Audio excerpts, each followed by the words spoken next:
I go all over the country, of course. Cuba is a dictatorship. I've said that 8 million times. But that does not mean to say, as Obama pointed out, that even under a dictatorship, you could teach people to read and to write, that you could provide health care to all people. He just doubles down on this because he's a Marxist. Triples down. He won't back off this. He will not accept that it is unacceptable to pick out one minute area of how a regime operated and highlight that, elevate that as something that we need to hear. Yeah, of course a dictatorship can teach some people to read. Of course a dictatorship can feed some people.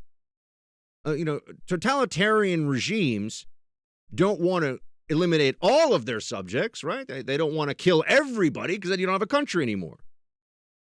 But they enslave everybody psychologically and physically.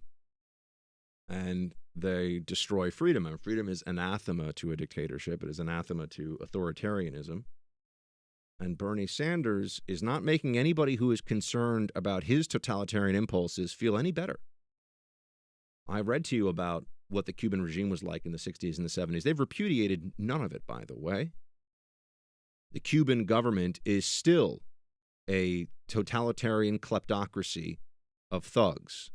Quite honestly, I mean, in a just world, we would send down the 82nd. I'm not saying we should do this, but if we were really just seeking justice, you would send down the 82nd Airborne and you would have trials once we had rounded all of the Cuban leadership up. You would have trials for war crimes, and a lot of them would end up at the end of a rope or firing squad, whatever we preferred. The Cuban government is full of murderous, brutal thugs. Far worse, by the way. We hear so much about Putin, and Bernie's saying he's no friend of Putin, then Putin's such a bad guy. Putin legitimately, and I know we've gotten this whole Russia collusion insanity to the point now where you can't even have a normal discussion about Russia.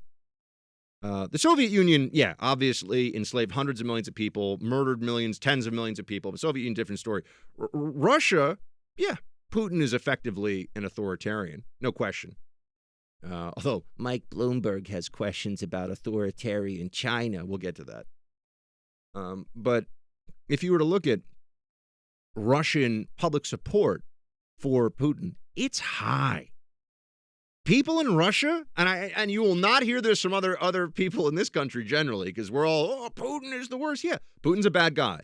He's essentially KGB / Russian mafia running the country. So if we had somebody who was ex-intel, if I were to, this is kind of cool actually, sounds like a good book. If I were to have joined some organized crime family and ran it, and then I became the president of the United States, that would be something like, and seized total control. That's effectively what's going on in Russia.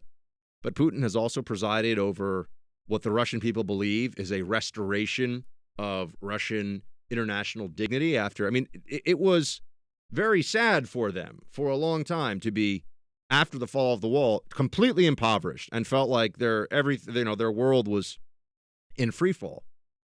There was a lack of a feeling of dignity among the Russian people in the 1990s when, okay, now they've got freedom, but they don't have an economy to speak of. Putin has presided over the creation of a Russian middle class. Again, see, now people say, Buck, you're doing what Bernie does about Cuba. No, Putin is not nearly as bad as Castro and the Castro regime.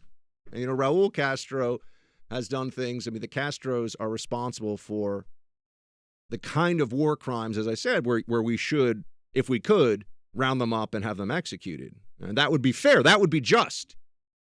Now, you might say Putin probably should spend a lot of time in prison. He's definitely had journalists executed. He's bad, but he's not as bad.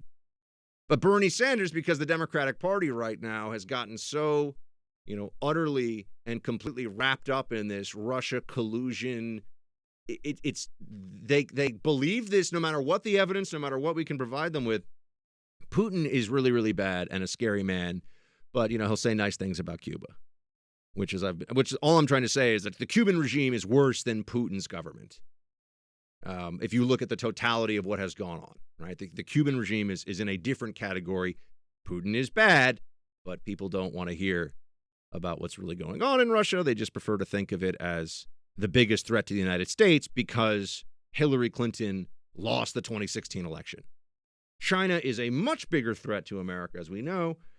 But Bernie Sanders, I sit here and I wonder what has befallen this country and how we could have reached a point where Bernie Sanders is even a serious consideration for any higher office. Hey, Team Buck, thank you so much for watching The First on YouTube. If you like this video, please click that little thumbs up button so then it will log as liked. And also, if you want to see more great content from The First, please click subscribe.